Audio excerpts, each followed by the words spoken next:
Hello साथीहरू, आजको video चाहिँ के अरे जर्नी सागा त ओसागा है। के अरे म चाहिँ जस काम चेन्ज गर्न लाग्यो, त्यही भएर चाहिँ जस अहिले चाहिँ जस के अरे सागाको इमारी भन्ने एउटा गाउँमा थिएँ। अब चाहिँ जस के अरे ओसाका जस सहरमा जाँदैछु। त्यही भएर चाहिँ जस आजको जर्नी चाहिँ जस एकदमै लामो हुनेवाला छ। कस्तो भन्नाले पहिला चाहिँ यहाँदेखि के अरे एउटा 2 घन्टाको बस चढेर त्यसपछि नाइट बसमा लगभग 8 घन्टा लगभग 10 घन्टाको जर्नी हुनेछ मेरो चाहिँ। अनि आज चाहिँ जस रुम छोड्दैछु। के अरे मैले 1 वर्ष बसेको रुम हो कि यो यो चाहिँ रुम है। 1 वर्ष बसेँ कि म यो रुममा। 1 वर्ष यस सफा छ, एकदम राम्रो छ यस। 1 वर्ष बस्यो यस यो रुममा। रुम त गडाइ हो, तर त्यस्तो एक ठाउँ ठिक होइन, यस ठाउँ ठिक छैन भनौँ। एकदमै गाउँ केही छैन के लाग्यो है। इमारी सागा छोडेर अर्को ठाउँतिर यस के भन्ने अब यो 1 वर्ष चाहिँ त्यस्तो राम्रो चाहिँ गएन भनौँ एक हिसाबले। त्यही हो, अब कस्तो भन्ने, अब कस्तो ठाउँै कस्तो चित्त नबुझ्ने ठाउँमा परिरहेछ कि, त्यही हो भनौँ न। यस अब यस्तो रमाइलो गर्न केही नमिल्ने कि, कतै जानै नमिल्ने कि त्यस्तो गाउँ कि। अब एक हिसाबले भनिनँ, अब गाडी भए त सहिलो हुन्थ्यो। अब गाडी छैन नि त मसँग। त्यही भएर चाहिँ त्यस इच्छा लागेको ठाउँतिर त कतै पनि जानु नमिल्ने त्यस्तो कि ठाउँ कि। त्यही हो, अहिले चाहिँ म चाहिँ बसमा हो। के अरे 2 घन्टाको राइड छ। त्यसपछि चाहिँ आगता जाने, अनि आगतामा चाहिँ लगभग 6-7 घन्टा जति वेट गरेर चाहिँ लगभग बसबाट चाहिँ नाइट बसमा चाहिँ लगभग ओसाका पुगिन्छ। र चाहिँ आज जस एकदमै के भन्ने, अब एकदमै गाह्रो हुनेवाला हाम्रो एकदमै टायर्ड हुनेवाला हो। गाडीमै लगभग 10 घन्टा चढेर 10 घन्टा जति गाडीमा चढेर लगभग ट्रेन 2-3टा ट्रेन चेन्ज गरेर बल्ल पुगिन्छ ठाउँमा भनौँ न। म चाहिँ अहिले के अरे आगतामा आएको थिएँ। के अरे मेरो चाहिँ के अरे बस चाहिँ रातिको 10 बजी छ नि त। त्यो भएर चाहिँ यताउति घुमिरहेको थिएँ के कस्तो छ भनेर। आज चाहिँ जो आगताको ठ्याक्क स्टेसनमा चाहिँ डेन्जर यो इभेन्ट जस्तै लागेको रहेछ कि। त्यो इभेन्टमा चाहिँ ठ्याक्क छिरेको छु। डेन्जर के भन्छ के भन्छ त्यसलाई, त्यो एक्जिबिसन जस्तै रहेछ कि। त्यो त थाहा भएन, तर चाहिँ यस्तो चाहिँ भइरहेको छ यस इभेन्टको हिसाबले चाहिँ। यस्तो चाहिँ हाम्रो चाहिँ के अरे इभेन्ट भनौँ न हिसाबले। पेङ्गुइनहरू राखेको छ कि डेन्जर कि। सुन्नु चाहिँ पाउँदैन भन्दै थियो, क्या क्युट छ कि, क्या क्युट जनावर राखेको छ कि खडाइ जस्तै। साबरटी म आइज त्यसमा क्या क्युट छ यार, रङ्गे लाग्यो खतरा कि। कहाँ मोटो खा त्यहाँ 2जना बसेर माथि खेलाइराखेको छ। टच गर्न पाउँदो रहेछ जोस्। लगभग फुकुओकाको सबभन्दा जोस् बिजी ठाउँ भनेकै यो भनौँ न, बिजी ठाउँ पनि। अनि लगभग घुम्नलाई जोस् एकदम धेरै ठाउँ भएको के। आगता स्टेसन लगभग सिन्कानसेनको स्टेसन पनि पर्छ यो चाहिँ। जो सिन्कानसेन चढ्न छ भने चाहिँ नर्मली चाहिँ यहीँ आउनुपर्छ कि, ठाउँमा चाहिँ के अरे छैन भनौँ न स्टेसन चाहिँ। डेन्जर ठुलो खजियोस् बब्बाल कि, देख्न सक्दिनँ सराउन्डिङ। मान्छेहरूको डेन्जर भिड लाग्छ कि, पुरै के खतरा खालको।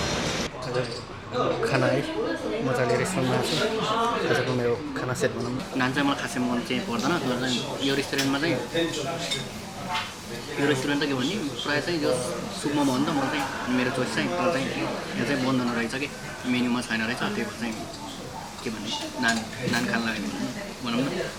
नान चाहिँ खासै मन चाहिँ पर्दैन मलाई यो। ठिकै छ।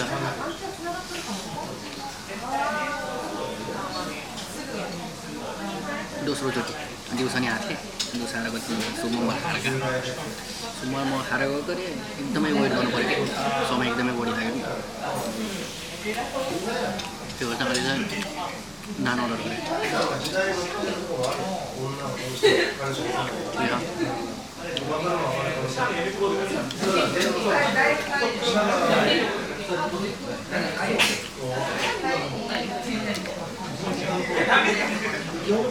मलाई मात्रै नेपाली रेस्टुरेन्ट हुन्छ क्या, प्रायः चाहिँ पुरै जापानिज के। अघि आउँदा पनि एउटा नेपाली देखेको थिएन, अहिले पनि सिआउँदा के खान्छ त्यो बुझ्दै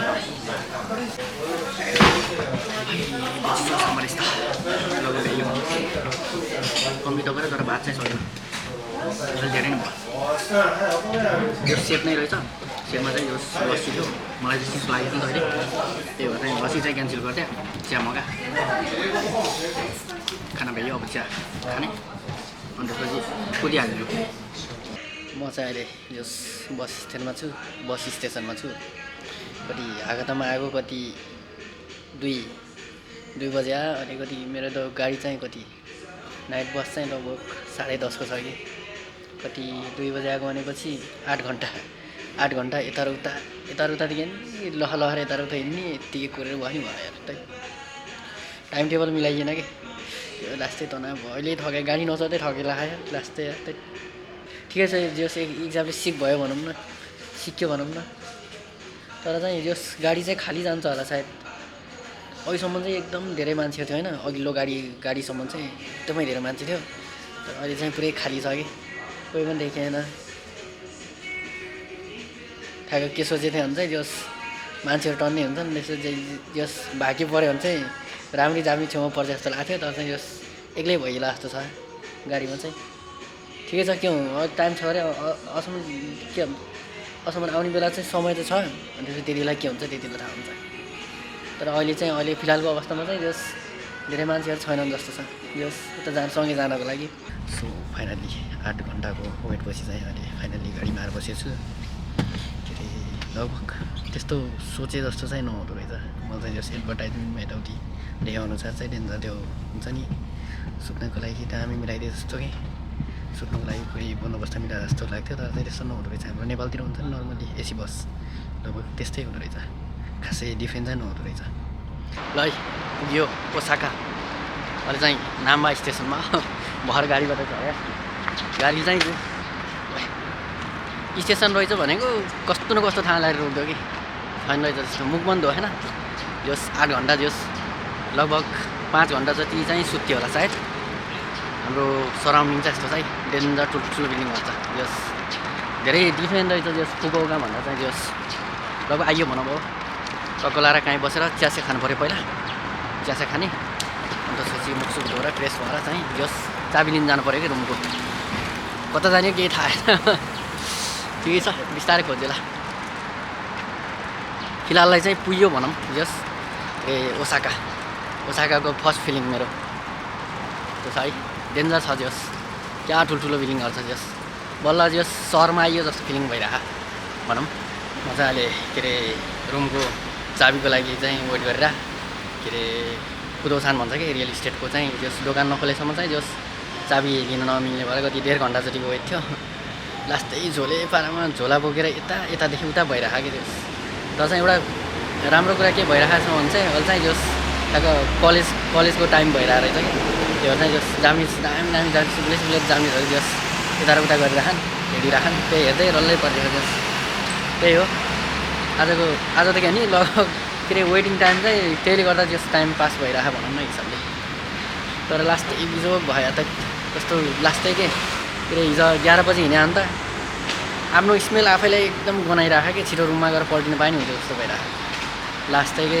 यस्तो त फर्स्ट टाइम भयो यार हिजो पानीमा भिजेर अलिक समस्या भयो डेन्जर कस्तो आफ्नो स्मेल आफैलाई कस्तो एकदमै त्यो इरिटेटिङ लागिरहेको कि त्यस्तो कि ल साथीहरू जसोतसो आइयो भनौँ 23.5 घन्टा लगाएर 23.5 घन्टा कति 11 बजे हिँड्यो अहिले 10:30 बजे के अरे 10 घन्टा 2टा बस चेन्ज गरेर 10 घन्टा गाडी चढेर 5-6वटा ट्रेन चढेर लगभग 5-6वटा ट्रेन चढेर त कति चढ्यो खै हिसाबै नहुने बराबर त्यसरी चढ्यो लगभग आइयो भनौँ अब चाहिँ डेन्जर पाप पाइयो आज त डेन्जर ठगे लगाइरहेको कि पुरा झोलै भइयो पुरै झोला पनि लगभग कति किलो 15 मिनिमम 15 किलो होला कि झोला कि त्यो झोला बोकेर 23 घन्टा भयो बोकेर यताउता हिँडेको छु ठिकै छ यो अब कस्तो हुन्छ अब मेरो नयाँ सुरुवात भनौँ न यो ठाउँको अब कस्तो हुन्छ पहिलाको काम जस्तो नभइदियो हुन्थ्यो मेन भनेको काम हो नि त काम जस राम्रोसँग गइदियो भने चाहिँ जस बसिन्छ लामैसम्म भनौँ ल बिल्डिङमा पनि आइयो जस यहाँ अगाडि छ बिल्डिङ लास्टै थोत्रो होला हेरेर त यार साइकल टन्नै छ यस नेपालीहरू टन्नै छन् होला जहाँसम्म मलाई लाग्छ ठिकै हो राम्रै हो नेपाली भयो भने सहिलो हुन्छ नि त यो डेन्जर थोत्रो यार बिल्डिङ त यार लास्टै पुरानो हो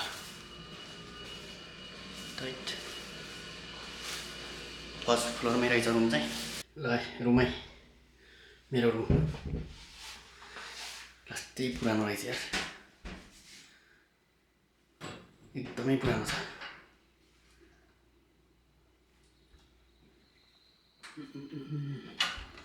सानो रहेछ एकदमै लत्तै साङ्रो नसाङ्रो